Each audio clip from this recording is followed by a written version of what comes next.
Hello everyone. तो आज हम समझने वाले हैं लीड कोड डेली का question best sightseeing pair. So let us first read the question and understand it. So you are given an integer array values where values I represent the value of the ith sight seeing spot। आप imagine कर सकते हो कि आप कहीं घूमने जा रहे हो एंड जिस भी जगह पे आप जा रहे हो, मे बी अगर आप नैनीताल गए हो तो वहां पे बहुत सारी जगह है और उन सारी जगहों को स्कोर्स दे रखे हैं कि आपको वहां जाने पर कितना अच्छा लगेगा या वो जगह कितनी अच्छी है। So this array is having the scores of the sites. Now moving on. Two sightseeing spots I and J have a distance J minus I between them. The score of a pair I less than J. आप यहाँ पे देख सकते हैं कि I हमेशा A से छोटा है. Is the score of the pair I less than J of sightseeing spot is values I plus values J plus I minus J. The sum of the values of the sightseeing spots minus the distance between them. सो आप ऐसा समझ सकते हैं कि जितना उसका distance बढ़ता जा रहा है, जो एक होता है ना कि आपको दूर जगह जाना है, तो आपका जो आपको वो जगह बहुत अच्छी लगती है, बट वो जगह जितनी दूर होती जा रही है आपका वो हैप्पीनेस फैक्टर कम होता जा रहा है। तो काइंड ऑफ जो स्कोर है, दो वो जगह अच्छी है लेकिन उसका स्कोर बिकॉज उसका डिस्टेंस ज्यादा है इस वजह से कम होता जा रहा है। सो हमें यही निकालना है एट द एंड की maximum score of a pair of sight seeing spots. So basically ये फॉर्मूला हमें गिवन है जहाँ पे हमें दो साइट सीइंग स्पॉट जो कि एक फर्स्ट प्लेस आई है जे है उसका सम करने के बाद और उसके डिस्टेंस को सब्ट्रैक्ट करने के बाद क्या फाइनल स्कोर बनेगा एंड वो सारे स्कोर्स में से कौन सा मैक्सिमम होगा। तो बेसिकली यहाँ पे जैसे हमें साइट सीइंग स्कोर्स की वैल्यू दे रखी है, तो हमें सबके साथ एक एक करके कैलकुलेट करना पड़ेगा। जैसे 8 है फर्स्ट साइट सीइंग स्पॉट, तो उसके साथ फिर 1 है, फिर हमें 8 के साथ 5 देखना पड़ेगा and so on up to 8 के साथ 6। उसी के साथ साथ फिर हम 1 पे जाएंगे, फिर हमें 1 के साथ 5 देखना पड़ेगा एंड अप टू 1, 6। सो ऐसे ही करते करते हमें सबके लिए वैल्यूज निकालनी पड़ेंगे using this formula which is values of I plus values of J plus I minus J. And उसके बाद हमें सबको कंपेयर करना होगा टू चेक कि किसकी वैल्यू मैक्सिमम है और फिर हम उसको रिटर्न कर देंगे। तो ये क्वेश्चन समझने के बाद हर एक इंसान को एक ही अप्रोच याद आती है which is the brute force approach, जिसमें आप सबसे पहले एक एलिमेंट को ले सकते हैं एंड उसके बाद आप हर एलिमेंट पर एक एक करके मूव करेंगे एंड आप ये वैल्यूज कैलकुलेट करेंगे एंड उसी के साथ साथ आप एक मैक्स वैल वेरिएबल अपने साथ रखेंगे टू चेक कि जो पिछले हमारी ये स्कोर वैल्यू आई है वो हमारी करंट वैल्यू से ज्यादा है कम है। अगर ज्यादा है तो आप उसको अपडेट कर देंगे और अगर कम है तो आप उसको वही रहने देंगे till the end of the nested two for loops. So हम जरा एक बार ब्रूट फोर्स कोड करके देखते हैं कि how would it look like. Okay, so we have to take two loops. First would be I equal to 0, I less than values dot size I plus plus। जब तक मैं आपको explain कर रही हूँ आप मुझे ये जरूर बताइएगा कि I should continue in English, English और Hindi, whichever way you like. Okay, तो तब तक हमने ये दो लूप्स ले लिए हैं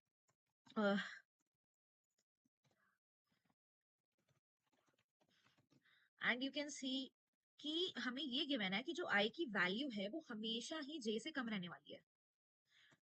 सो फॉर दैट रीजन हम जो सेकेंड लूप है उसको आई प्लस 1 से इनिशियलाइज करेंगे, because when we know already कि जो आई की वैल्यू है वो हमेशा जे से कम रहने वाली है, तो हमें इसे स्टार्टिंग में ही उससे एक ज्यादा इनिशियलाइज कर देना चाहिए ताकि पीछे वाली वैल्यूज ना सिलेक्ट हो। Now let us focus. हमें चाहिए values of I plus values of J plus I minus J. तो सबसे पहले तो हम एक जो मैंने पहले आपको कहा था कि हम एक मैक्सिमम वेरिएबल बना लेते हैं इन ऑर्डर टू कंपेयर, जिसकी इनिशियली वैल्यू हम 0 रख सकते हैं। ओके, सो इनिशियली इसकी वैल्यू हमने 0 रख दी है and now we can just simply update this value. Okay, we can name it in a better manner, so we can name it as max val। Okay, max val is equal to max of the previous value which is stored in the max val, comma, and now this value of I plus value of j plus I minus j। तो basically यहाँ पे क्या हो रहा है, ये क्या बता रहा है आपको, देखो आप अभी फर्स्ट एलिमेंट पर हो, आपका जो I वैल्यू है वो अभी फर्स्ट एलिमेंट 8 पर है और आपका जो j वैल्यू है वो 1 पे है, बिकॉज हमने उसे I प्लस 1 से इनिशियलाइज किया है। तो I is on 8 and 1, j value is on 1। Now it will be calculating, originally the max value we have taken as 0, now it will be calculating values of I। Okay, we have done a mistake here. I have written it outside the bracket. Okay, now I guess it's good to go. Okay, so हमने यहाँ पे value of आई क्या है 8, value of जे जैसा मैंने discuss किया 1, position क्या है इसकी अगर हम इसे इंडेक्सिंग करें तो 0 एंड 1. सो आई की वैल्यू 0 है, जे की वैल्यू -1 है, आई 8 plus 1. So this will be 9 minus 1 which would be 8. तो जो कि 0 से ज्यादा है तो यहाँ पे मैक्स वैल्यू में अपडेट हो जाएगा. So we can write it that starting में हमारी जो मैक्स वैल्यू का स्कोर आया है वो 8 आया है. Okay, moving on. जब फिर ये नेक्स्ट लूप पे आएगा, ओके या 8 आया था हमारा सबसे पहले, अब अगर वो नेक्स्ट पे आएगा तो कौन सी पोजीशन पे जो आई है वो तो अभी 8 पर ही रहेगा और जो जे है वो 5 पे चला जाएगा. Now similarly we will do 8 plus 5 plus I minus J. So I अभी भी 0 पे है एंड जे हमारा आ गया है सेकेंड इंडेक्स पे, 0 1 2 second index. So this is 8 plus 5 which is 13 minus 2 which is 11. तो अब हमारी वैल्यू जो है वो 11 आ गई है. तो अब इस वाली लाइन में क्या होगा कि हमारी जो मैक्स वैल है और इसमें से जो भी मैक्सिमम है दैट इज 11, तो अब मैक्स वैल में 11 स्टोर हो जाएगा. ऐसे ही करते करते सारे पेयर्स के लिए चेकिंग होगी और एट द एंड हमारे मैक्स वैल वेरिएबल में जो मैक्सिमम स्कोर है वो आ जाएगा. तो हम अब रिटर्न स्टेटमेंट लिख देते हैं सबसे पहले तो. सो हम यहाँ पर अपना मैक्स वैल रिटर्न कर देंगे. Let us check if it works. Yes, it works. But आप देख सकते हैं कि इसकी जो टाइम कॉम्प्लेक्सिटी होगी, you can see that we are using one loop, then inside we are using another loop. हम सबसे पहले 1 पे जा रहे हैं, 2 पे जा रहे हैं, फिर 1 वाली वैल्यू के लिए basically let us assume if it's the nth value, so हम nth वैल्यू के लिए सब पर ट्रैवल कर रहे हैं, basically n minus 1 times travel कर रहे हैं. एक n वैल्यू के लिए हम n माइनस 1 टाइम्स जा रहे हैं, तो इसकी time complexity order of n square. So which is not a good complexity. So we need to optimize it, as the interviewer will not be happy, and as a good programmer you should not prefer order of n square time complexity. Let us even submit this and check how many test cases are passing as of now. Okay, so you can see here that because of the huge values, these test cases are failing, and only 48 cases have passed. तो आपको इससे basically और optimise करना पड़ेगा, इस to loops को आपको एक सिंगल लूप में कन्वर्ट करना पड़ेगा to optimise it. Now let us see how can we optimise this. Okay, so अब हम समझते हैं इसका ऑप्टिमाइज अप्रोच. बिकॉज पहले ऑर्डर ऑफ एन स्क्वायर आ रहा था तो हमें इसे ऑर्डर ऑफ एन स्क्वायर से ऑर्डर ऑफ एन इसकी टाइम कॉम्प्लेक्सिटी लेके आनी है, और उसके लिए हमें एक ही फॉर लूप यूज करना है. तो पहली बात तो हमें ये समझ आ गई कि हम कोशिश करेंगे कि हम एक फॉर लूप यूज करें ताकि ऑप्टिमाइज कर पाए हम. उसके अलावा हम कुछ कुछ चीजें और नोटिस कर सकते हैं. फॉर एग्जाम्पल, हमें ये वैल्यू जो है इसका मैक्सिमम निकालना है, तो late me write it here. Value of I plus I am writing in short form, val of j plus I minus j. So हम यहाँ पे एक बात नोटिस कर सकते हैं, बिकॉज हमें एक ही लूप में वर्क करना है, हम ये सोच चुके हैं, एंड हमें ये भी गिवन है कि i is always less than j. तो इसका मतलब है कि जो भी i वाली पोजीशन पे चीजें आएंगी वो हमेशा j वाले से पहले आएंगी. तो क्यों ना हम सबसे पहले ये जो i वाली चीजें हैं वो नहीं कैलकुलेट कर लें. दूसरा, आप ये भी समझते हैं कि वैल्यू ऑफ i जब हम कैलकुलेट करें तो इंडेक्स भी हमें तभी पता चलेगा उसका. तो ये दोनों चीजों को हम साथ में क्लब कर सकते हैं ऐसे. Value of I plus val of j then minus j. So हमने यहाँ पे क्लब कर दिया है. सबसे पहले हम वैल्यू ऑफ i प्लस आई निकालेंगे, और विद दैट वन लूप हम कोशिश करेंगे कि इसकी हम मैक्सिमम वैल्यू निकालें, बिकॉज अगर हमें ये टोटल वैल्यू मैक्सिमम चाहिए तो उसके साथ साथ ये वैल्यू भी मैक्सिमम होनी चाहिए और ये j से पहले आनी चाहिए. तो हम सबसे पहले फर्स्ट इंडेक्स के लिए जैसे 8 है तो इसके लिए कैलकुलेट कर लेंगे value of i plus I, and in each turn हम ये भी कैलकुलेट करते चलेंगे कि मैक्सिमम वाला ये जो आई पोजीशन पे है वो वैल्यू कौन सी है. उसके अलावा हम क्या करने वाले हैं, अब हमारे पास जो चीजें बच गई हैं वो है value of J minus J. तो जब हम नेक्स्ट पोजीशन पर आएंगे, बेसिकली जब हम 1 वाली पोजीशन पर आएंगे, तो यहाँ पर हम val of J minus J calculate करेंगे, एंड देन हम उसे प्रीवियस वाली अज्यूमिंग की मे बी हम इसे नेम कर सकते हैं कि अगर ये जो टोटल था हमारा आई और वैल ऑफ आई, ये अगर डी है तो हम वहां पे डी प्लस दिस करके लिखेंगे. और उसके बाद हम एक और जो हमने पहले जिस तरीके से मैक्सी वेरिएबल रखा था या मैक्स वैल वेरिएबल रखा था उसके अकॉर्डिंग हम कंपेयर करते चलेंगे एट ईच स्टेप कि हमारी कौन सी वैल्यू जो है वो ग्रेटर है. एंड इसी तरीके से at the end of the loop हमारे पास मैक्सिमम वैल्यू आ जाएगी. सो इस प्रोसेस को हम ग्रीडी अप्रोच भी कहते हैं, बिकॉज हम यहाँ पर एक स्पेसिफिक पॉइंट पर देख रहे हैं कि क्या मैक्सिमम वैल्यू है या नहीं है। हम पूरे को एक साथ, ये सारी अप्रोचेस को एक साथ नहीं कैलकुलेट करके फिर चेक कर रहे हैं, हम करंट पोजीशन पे डिसाइड कर रहे हैं कि हमें क्या करना चाहिए। तो that's why this process is also known as greedy approach. अब हम इसको थोड़ा कोड करके देख लेते हैं, then it would be more clear to you.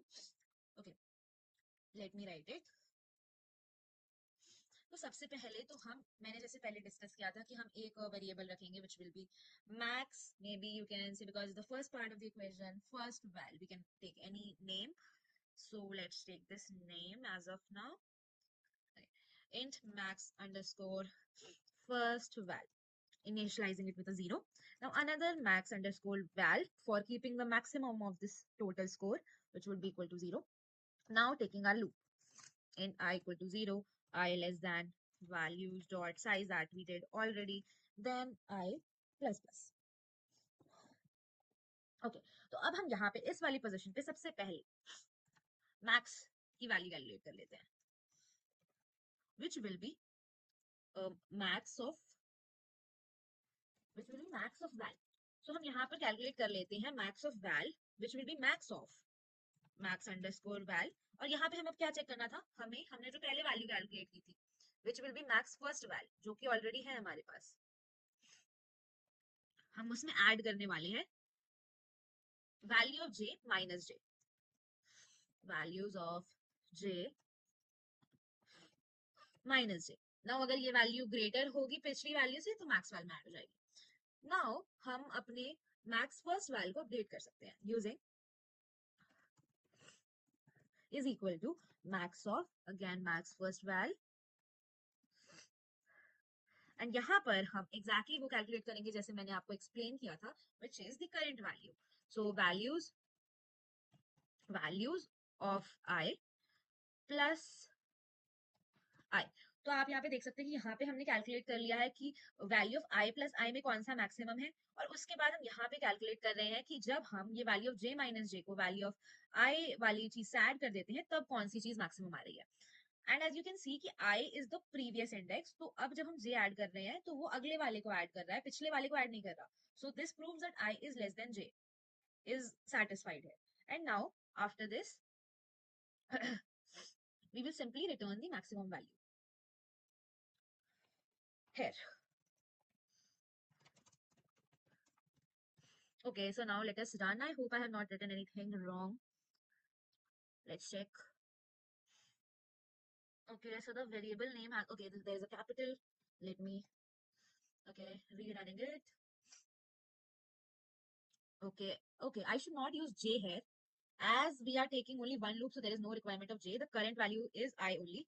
So let me make it clear again that we have already the previous, in this case, the previous value is getting considered as I, and the current value is getting considered at J, but the current value is also I, right? Because previously when we were at the ith position, then we calculated the max first value, and now when we are calculating it, then we are at the I plus 1th position. So basically only one variable, that is I, will be used here. Okay, now let us run this.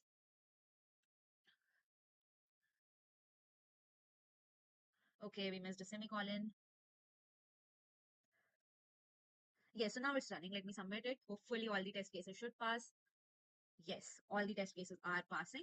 So this was it from my side. Do tell me in the comments how can I improve more, or did you like my video or not? And if you do like, then do share with your friends and subscribe to my channel. Thanks for watching.